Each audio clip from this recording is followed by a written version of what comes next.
Thierry Ilouz, L'ombre allongée. Extrait. Je ne veux plus voir vieillir personne. Je fuirai tous ceux dont les cheveux blanchiront, ceux dont la peau se ridera, ceux dont les yeux se cerneront. Et ceux qui viendront à moi canne en main, sourire aux lèvres, je les fuirai aussi. Je ne veux plus avoir affaire à la vieillesse, à l'âge, à la faim. Je fréquenterai les lieux enfumés et bruyants où vont les jeunes gens. Je me farderai s'il le faut pour qu'ils m'acceptent, mais je mettrai tout en œuvre pour rompre définitivement avec le temps. Mon père s'est éteint comme un feu de cheminée en crachant et souffrant. Il a résisté autant que les dernières bûches. Soudain, il retrouvait des forces. Lui qui était demeuré inerte pendant si longtemps, il s'est mis à gesticuler, à hurler, à se découvrir, à appeler au secours ses parents morts depuis longtemps. Il paraissait les voir très distinctement au-dessus de lui pendant que je me penchais et lui tenais le front. Il n'a pas prononcé mon nom. Je suis resté près de 6 mois à ses côtés. Je n'ai pas hésité une seconde. Je me suis senti aspiré, happé par l'évidence même de la situation.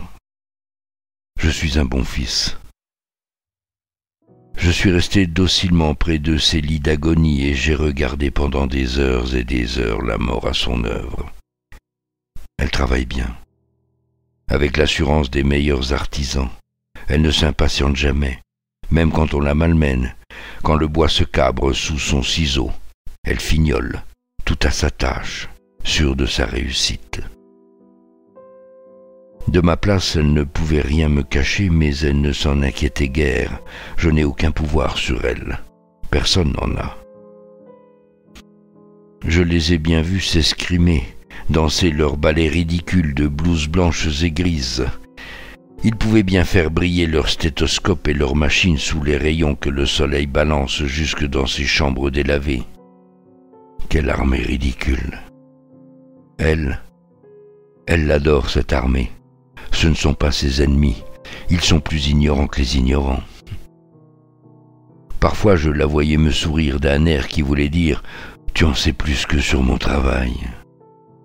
Ce qu'ils font ressemble plutôt à un rituel d'exorcisme.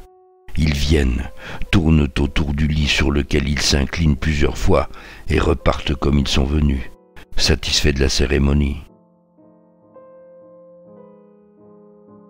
J'ai cru d'abord que la mort irait plus vite, mais elle a pris son temps.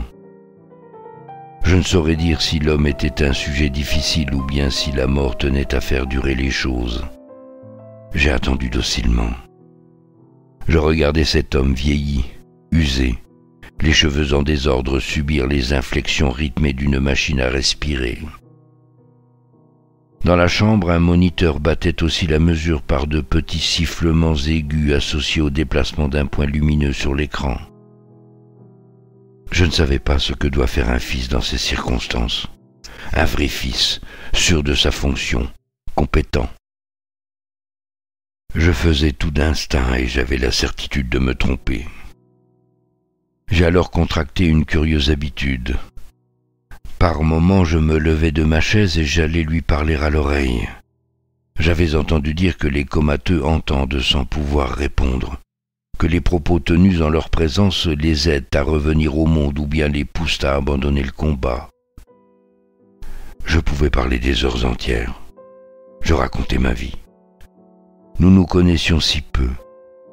J'avais quitté la maison très jeune et ma vie s'était déroulée jusqu'alors loin de son regard. Je tentais de lui offrir une part de ce dont je l'avais privé, la vie d'un fils. Je me suis souvent interrogé sur ce qu'il pouvait dire de moi aux amis. La réponse m'apparaissait évidente, dire seulement qu'il n'avait plus de nouvelles. Je me disais parfois qu'il aurait pu mentir, raconter que j'étais parti vivre à l'étranger, que j'y avais fait fortune et n'avais plus le temps de venir, ou bien encore, convaincu de ma perte, il aurait pu dire que j'étais mort. Mais il aurait fallu expliquer trop de choses, s'exposer à trop de questions.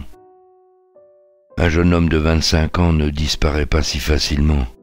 Ce n'est pas comme ces vieux qui meurent de leur belle mort et dont l'annonce du décès est accueillie comme la chose la plus normale du monde. On ne pleure pas pour les vieux, ce sont comme des objets.